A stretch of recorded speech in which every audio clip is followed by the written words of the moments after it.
আসসালামু আলাইকুম। আজকের বিষয়টা আমরা আলোচনা করব ক্রিপ্টোকারেন্সি নিয়ে। তাই যারা কখনো ক্রিপ্টোকারেন্সি শুনেন নাই, বিটকয়েনের নাম শুনেন নাই, তাদের ভিডিওটা দেখলে একটা রহস্যময় জগৎ মনে হবে। তবে যারা একটু খোঁজখবর রাখেন তারা এটা সম্পর্কে জানেন, এবং অনেকেই জানেন, এখনকার আধুনিক সোসাইটির অনেকেই জানেন, যারা হয়তো পুরাতন তারা জানেন না। তবে বাংলাদেশে এখনো লিগালি আইনগতভাবে বাংলাদেশ থেকে ক্রিপ্টোকারেন্সিতে বিনিয়োগ করাটা মোটামুটি আমরা যেটা বলবো যে একটা নিষিদ্ধ, অবৈধ। তবে যারা মধ্যপ্রাচ্যে প্রবাসী আছেন, দুবাইতে আছেন, এখানে বৈধ। এখানে ক্রিপ্টোকারেন্সিতে দিয়ে আপনি সম্পত্তি কিনতে পারেন, জমি কিনতে পারেন, ফ্ল্যাট কিনতে পারেন। মোবাইল অ্যাপসের মাধ্যমে ফ্ল্যাটও কিনা যায় ক্রিপ্টোকারেন্সির মাধ্যমে। এখন এই ক্রিপ্টোকারেন্সি জিনিসটা কি একদম সংক্ষেপে আপনাদেরকে আমরা আলোচনা করার চেষ্টা করব, একদম ইজি ওয়েতে, যাতে এই ক্রিপ্টোকারেন্সি সম্পর্কে আপনার একটা ধারণা হয়। এত ইতিহাস নিয়ে আমরা আলোচনা করব না, বাস্তবতা। এই 2008 সালে যখন আর্থিক মন্দা আসলো, আসার পরে 2009 সালে যেটা হইল, একজন ব্যক্তি, তার নাম বলে লাভ নাই, সে নামও হইতে পারে অথবা কোনো একটা সংস্থাও হইতে পারে। তো এই ব্যক্তি কি করলো, একটা কম্পিউটারাইজড একটা প্রোগ্রাম চালু করলো যে এখন আর টাকা লেনদেনে কোনো ব্যাংকের দরকার নাই। কোনো এই দেশের এই মুদ্রা, এই দেশের ওই মুদ্রা, ডলার এবং এই যে বাংলা টাকার কত ব্যবধান দেখেন, যে 2010 সালে $1 ছিল কত, 69 টাকা, এখন হচ্ছে মোটামুটি 123 টাকা। সারা বিশ্বে একটাই দেশ থাকবে, একটাই কারেন্সি থাকবে। এই স্লোগান নিয়ে সে কি করে, একটা ব্লক চেইন পদ্ধতিতে একটা কম্পিউটার প্রোগ্রাম বানায়, যেটার নাম হচ্ছে বিটকয়েন, আজকের এই যে বিটকয়েন। তো প্রথম প্রথম এটা কোথাও বিক্রিও হইতো না, কোথাও কিছু হইতো না। আপনি ম্যানুয়ালি যেভাবে আলাপ সালাপ করতাম, ওইখান থেকে মানুষ নিত, কোথাও দিতে গেলেও কেউ নিত না। তো এইটার একটা লিমিটেশন যেটা হচ্ছে, এটা যতদিন যাবে সর্বোচ্চ 21 মিলিয়ন পর্যন্তই আসবে। 1 মিলিয়নে 10 লাখ, তার মানে মোটামুটি আমরা বলতে পারি যে 10 মিলিয়ন যদি হয় 1 কোটি, 20 মিলিয়নে 2 কোটি, 2 কোটি 10 লাখই বিটকয়েনের সংখ্যা হবে, এর বেশি কিন্তু হবে না। এই জন্য বিটকয়েনের দাম বেশি।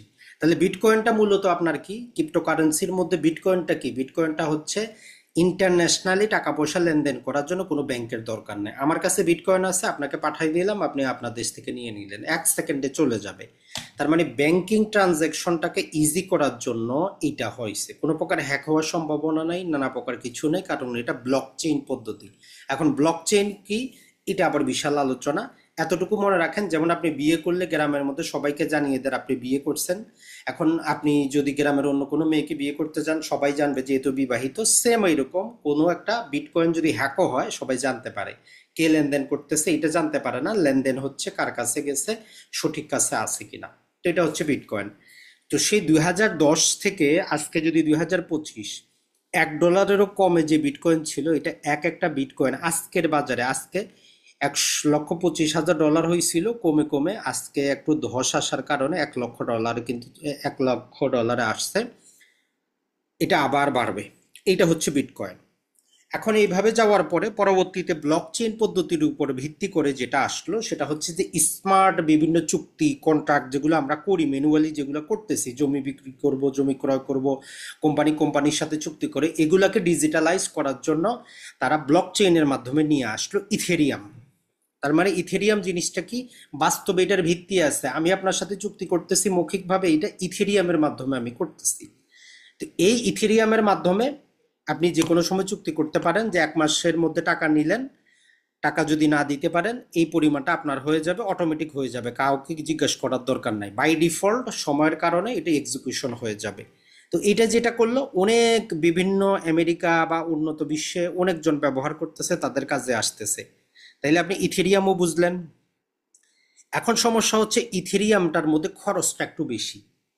ইথেরিয়ামের মধ্যে খরচটা বেশি, আর একটু স্লো গতিতে কাজ করে, অর্থাৎ 1 সেকেন্ডে তারা বেশি করতে পারে না। এখন এই জন্য আরো দ্রুত ফাস্ট যাতে করা যায় এবং তার খরচটা কম হয়, এই জন্য আরেকটা ব্লক চেইন পদ্ধতিতে চলে এসেছে, সেটাকে বলে হচ্ছে সোলানা। এটা প্রতি সেকেন্ডে 65,000 চুক্তি বাস্তবায়ন করতে পারে। মানে সারা বিশ্বের মানুষ যদি একসাথে যদি কোনো চুক্তি করে, ওটা কন্ট্রোল করতে পারবে, কারণ প্রতি সেকেন্ডে 65,000 চুক্তি সে বাস্তবায়ন করতে পারে। তো এগুলো হচ্ছে ডিজিটাল চুক্তি, যার উপর ভিত্তি করে বাস্তবে কাজ হচ্ছে। এখন আরেকটা যদি আমরা নাম বলি, আরেকটা নাম হচ্ছে XRF। এখন আপনি বাংলাদেশ থেকে আমেরিকা টাকা পাঠাবেন, ব্যাংকে নিয়ে গেলেন, ব্যাংক নিল, বললো যে 2 দিন 4 দিনে পাবেন। ইন্টারন্যাশনাল ট্রান্সফার করলো অথবা অন্য কোনোভাবে করলো, ওই দেশের ব্যাংকে জমা হবে, তারপরে পাবে। তো ওই ব্যাংকিং ব্যবস্থাটাকে কানেক্টর হিসাবে কাজ করতেছে এক্সআরএফ। তারা যেটা করতেছে, তারা ওই ব্যাংককে বাদ দেয় নাই, ব্যাংকের ট্রানজাকশনকে বাদ দেয় নাই, বলতেছে যে আপনারা তো ব্যাংক, যেমন ভিসা কার্ড মাস্টার কার্ড থাকলে আপনি উঠাইতে পারেন, সেম এই কাজটা করতেছে এখন ব্লক চেইনের পদ্ধতি। তারা কানেক্টর নিয়ে এসেছে এক্সআরএফ। তার মানে এই যে অল্ট কয়েনটা আছে, এটা বাস্তবে ব্যাংকের সাথে ব্যাংকে কাজ করতেছে। অর্থাৎ বাংলাদেশ থেকে ধরেন আপনি টাকা পাঠাবেন, সেকেন্ডে বাংলাদেশের ধরেন যে ইসলামী ব্যাংকের কাছে এক্সআরএফ এর ক্রয় করা আছে, ধরলাম যে 1 মিলিয়ন, আমেরিকা 1 মিলিয়ন পাঠাবেন, স্যার জাস্ট এক ক্লিকে সে দিয়ে দিল, আমেরিকার ব্যাংকে চলে গেল, আমেরিকার ব্যাংক তাকে দিয়ে দিল, 5 সেকেন্ডে আপনার টাকা ট্রান্সফার হয়ে যাবে। তার মানে আমাদের এই নতুন প্রযুক্তিগুলো সম্পর্কে আমাদেরকে আগে জানতে হবে। ব্যবসা করা না করা, বিনিয়োগ করা না করা পরের ব্যাপার। আমেরিকা কি করতেছে, তারা এই বিটকয়েন অল্ট কয়েন এগুলোর উপর ভিত্তি করে বিভিন্ন বাস্তব ভিত্তিতে কাজ করতেছে। দুবাই তো আপনারা সবাই জানেন বিশ্বের যত প্রযুক্তি আছে সবার মধ্যে আসে। এখানে আপনি ফ্ল্যাটও কিনতে পারেন। যেমন ধরেন যে একটা ফ্ল্যাটের দাম ধরলাম যে 1 কোটি টাকা। এখন এই ফ্ল্যাটটা আমরা 5 জনে মিলে কিনবো। এখন এটাকে তারা শেয়ারে ভাগ করে দিল, ভাগ করে আপনি অ্যাপসের মাধ্যমে কিনতে পারতেছেন। ওই যে মুদ্রাগুলা দিয়ে আপনার বিটকয়েন আছে, আপনি ওইটা দিয়ে কিনে ফেলান, প্রতি মাসে মাসে ভাড়াটা আসবে। দুবাইতে এক্সচেঞ্জ আছে, যেমন মানি এক্সচেঞ্জ আছে, বিটকয়েনেরও এক্সচেঞ্জ আছে। তার মানে যারা মধ্যপ্রাচ্য প্রবাসী আছেন, এরা যদি একটু জেনে শুনে বুঝে প্রতি মাসে মাসে আপনারা যারা বুঝেন তারা যদি বিনিয়োগ করেন, ইনশাল্লাহ আপনি ভবিষ্যৎ জীবনে অনেক কিছু করবেন। কারণ এগুলোর পিছনে একটা প্রযুক্তি কাজ করতেছে, এগুলা এমন না। এখন এর ভিতরে আবার 2 নাম্বারও আছে, যেমন অল্ট কয়েনের পরে আছে যে কিছু মেমো কয়েন আছে, যেগুলো খেলনা কয়েন বলেন, যেগুলো মানে তার পিছনে বাস্তবে কোনো কাজ নাই।